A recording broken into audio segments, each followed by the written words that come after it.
And welcome back to the course, and this lesson we're going to be looking at word formations. So if we start by taking a look at the Band 7 marking criteria for lexical resource. Now remember, lexical resource just means vocabulary, and if we take a look at the third bullet point down there, it says that the test taker may produce occasional errors in word choice, spelling, and or word formation. So occasionally you're allowed to make mistakes with word formation. That means that most of the time, probably 90% of the time, you should be getting your word formations correct. Now, what are word formations, I hear you cry? Well, they are simply the different forms of a word. Here's an example for you. So we have the word energy, which is a noun. We also have the word energize, which is the verb. We have the word energetic, which is the adjective. And we have the word energetically, which is the adverb. Now, as these are all different types of words, they take different places in a sentence.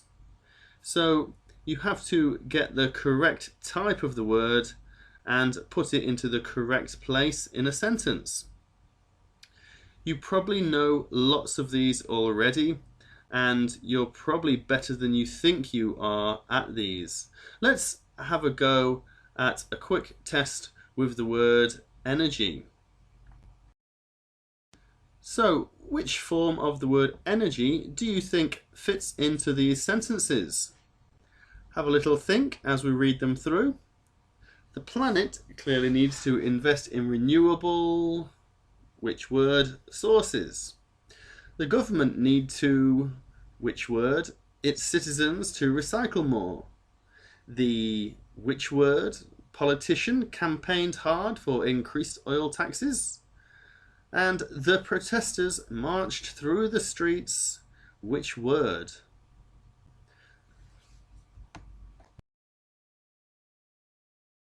And I'm sure you found those quite straightforward, but that is essentially what we mean by word formation. Placing the correct form of the word into the correct position in the sentence.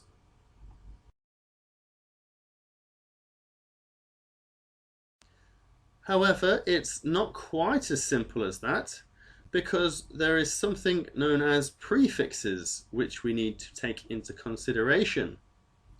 Prefixes are a part of a word that can be added before the main part of the word. So if the main word is energy, there are different forms of that word like we looked at, but we can add groups of letters to the beginning to change the meaning of the word. We could add re, de, or un to different forms of the word energy. Can you think of any way you could add those prefixes re, de, and un to different forms of the word energy?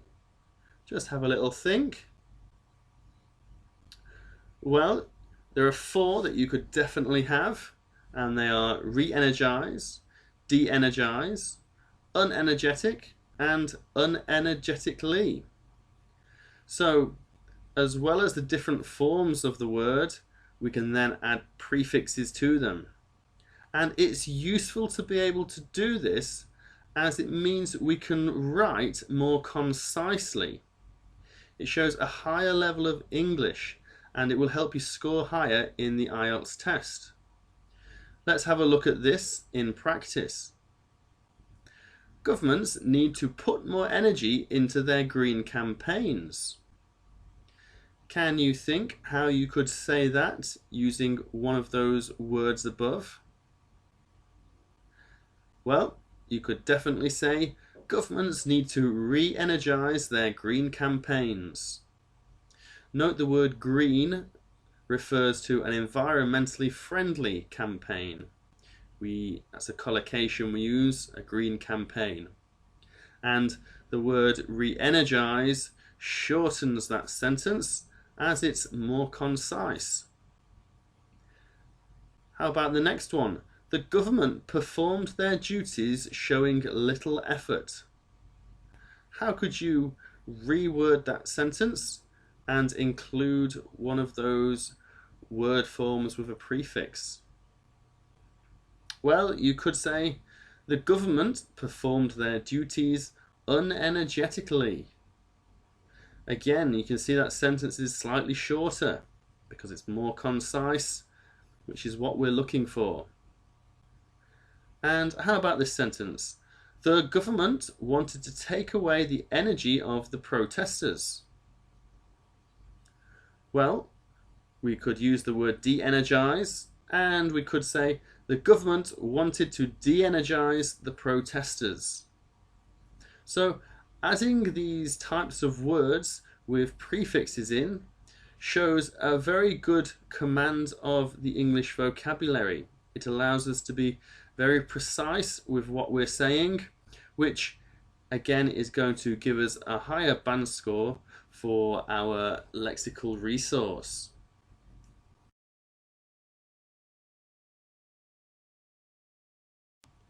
So here's the real magic. When you can control your word formation accurately and you have a good level of vocabulary and collocation, you can do some wonderful things with the words that you now know. Here's a sentence that we're going to try and improve. Large companies that operate in different countries and cause damage to the environment should be fined a lot of money. Now, the grammar in that sentence is absolutely fine, and the vocabulary is perfectly fine too. But if we're looking to score highly in lexical resource, we'd be better off saying something like, environmentally unfriendly multinational companies should be fined heavily. Now, there are a couple of collocations in there. Remember, that's words that fit together nicely.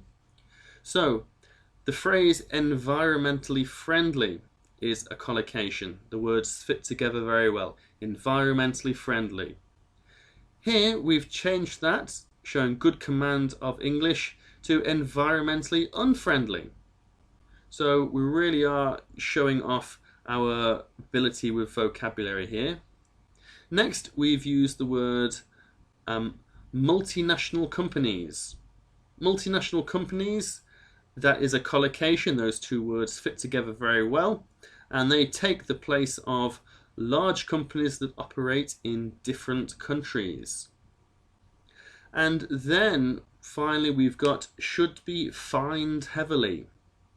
Fined heavily is the collocation here, and notice we've had to use the adverb of heavy, which is heavily, so they're fined heavily. Now, that combination is taking the place of being fined a lot of money, which is perfectly correct, but nowhere near as natural sounding as someone being fined heavily, which shows collocation and word formation control. Let's have a look at one more example that combines good word formation and collocation. Large amounts of pain are often felt following very bad knee injuries. Alright, so for this one, we might change large amounts of pain to excruciating pain. That's the collocation. So excruciating pain is commonly associated with, again, a lovely collocation which requires good control of word formation with a commonly associated. So you have to know the correct word forms there. And then we've got severe injuries is the collocation. with knee inserted between. So severe knee injuries is the very natural sounding collocation. So excruciating pain is commonly associated with severe knee injuries. So that is how you really raise your band level to really quite high levels there. Bands 8s and 9s, those two sentences there. And you can do this if you put in the time and effort. So finally, a few pointers as regards word formations. Now, I know it might sound, or those last examples might have seemed quite difficult, but you'll surprise yourself once you start thinking about how you can manipulate or change the sentences that you're writing and upgrading them. You don't need to upgrade the whole sentence, but if you can just upgrade part of a sentence in the way we did in the last slide, you're going to really help increase your band score. So just think about upgrading parts of your sentences to use more collocation and word formations. So now you know about the word formations, never learn one word on its own again. Every time you learn a word, you need to learn the different formations that that word has. And a really important thing to do is to write out sentences using a new word in as many different forms as you can.